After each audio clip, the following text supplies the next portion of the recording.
Hey folks, I said I'd show you how I make those handles. So I'm going to go ahead and get one started here. You need a head first. I don't know what you actually call this.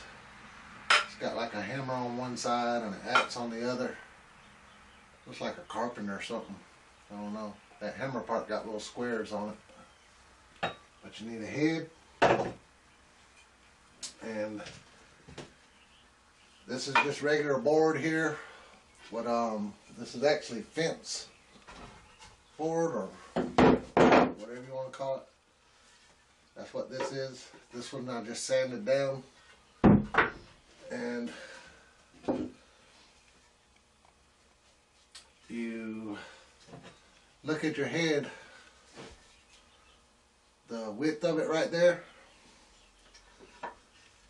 And I put it closest to the edge of this board here, and put a dotted line, put a dot there, and then do it on the bottom, put a dot there, or measure. After you put a dot up here on front or on top, then just measure how far it is from the edge to that dot, and then put the same dot down here. Then take a ruler or a board, or I use this, line it up, draw you a line, and then cut out the board, which is how I got this one. And this one actually come off of the other piece of this. And if you got a knot, like see that knot right there, you don't want the knot on your handle, so try to cut where there ain't no knot. And as far as length, I don't know if there's any regulations or standards or whatever. I just picked a length. I saw where it felt comfortable in my hand, you know, the height of it, and figured that's a perfect length. And this length is actually almost 14 inches is how I got it there. Alright, you take your head,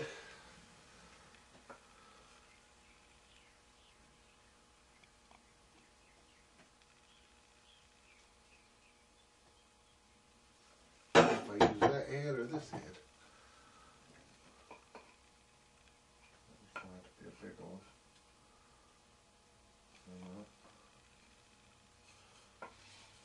Turn your head upside down. Put it on top. Like that. Hold it. Stick your pencil in there and just trace around it, or go around the circle there. And then you get that circle thing on there, see? Okay, that's my guidelines. Now I know that I need to cut the handle and not go too far in there. You just start carving it. I start with the head. And once I get the head right, because I know there's room for mistakes in the handle, but there ain't no room for mistakes once you get to that circle.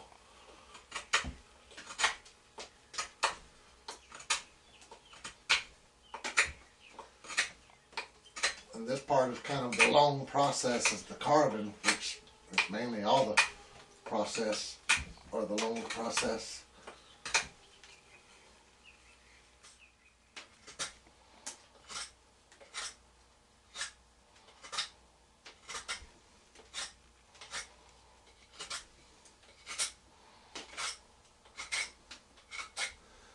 Every now and then, if you press just a little bit too hard, you'll get too far up under there and peel the whole sleeve of the stuff back.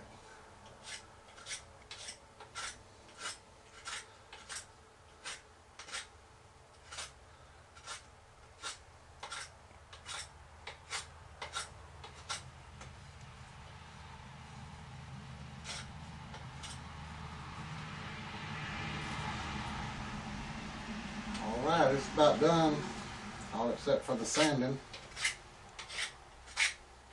A little bit smoother. While I'm doing this carving, I'm mainly trying to get any large bumps that are standing out off. You know, any edges or corners, because you want it to be round.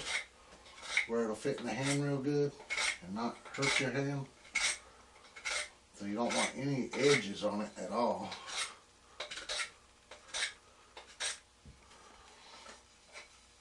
And you leave this middle part right here kind of fat because you don't want the head to go down no further than necessary. But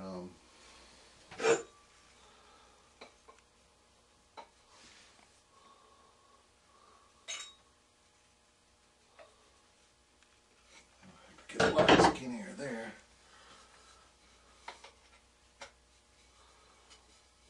I'm saying that wrong. Alright, let me show you what I got here. That's it so far.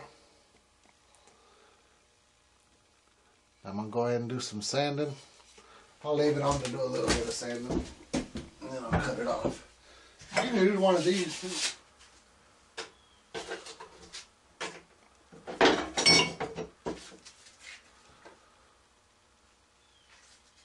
This is the Dremel Multi-Max.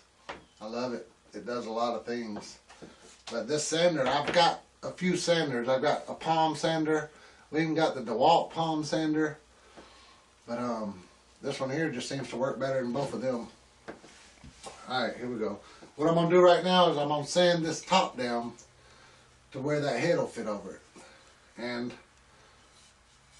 sand the rest of the handle down to where it's all smooth.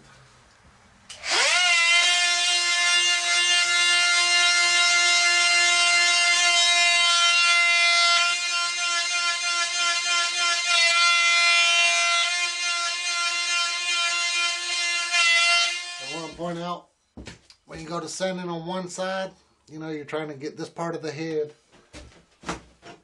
down to size to where this will fit right on it. Okay, don't sand too much on one side and make it slanter than the other side. You need to make the point be in the center of this wood like that, and both slants on each side need to be equal, you know, the same. Let me sand this down some more and I'll get back with y'all. Got most of the sanding done. Now it actually looks like a handle. Now I'm gonna carve this with a knife and round it off a little, and then go ahead and finish carving to get the head to fit on there. It almost fits now.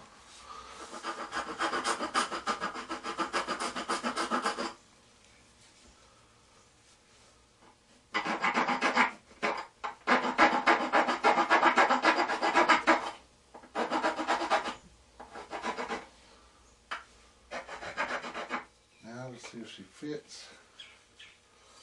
To give it that rustic look like I gave that other one, light a candle and just do like that. Make you some burn marks.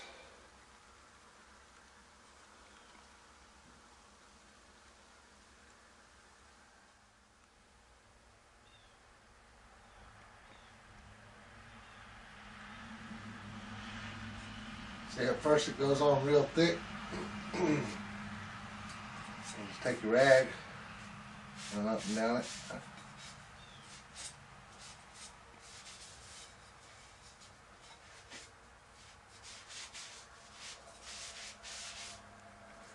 that.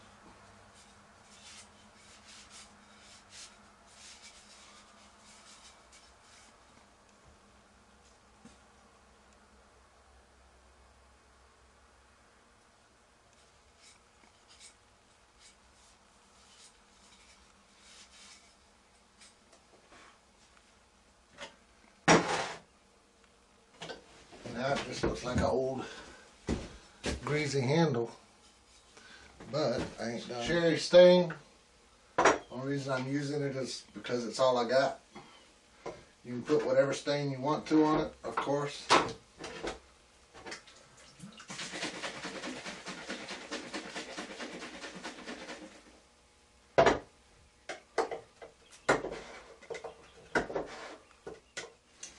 You can get a whole pack of these, all different sizes, from the dollar store for $1. Whew.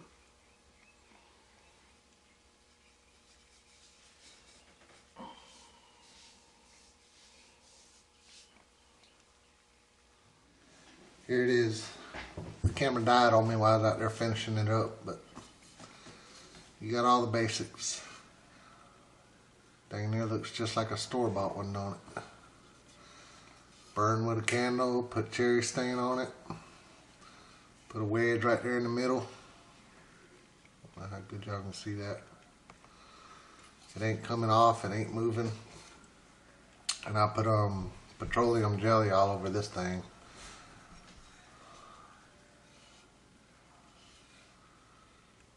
And that's how I make my handles.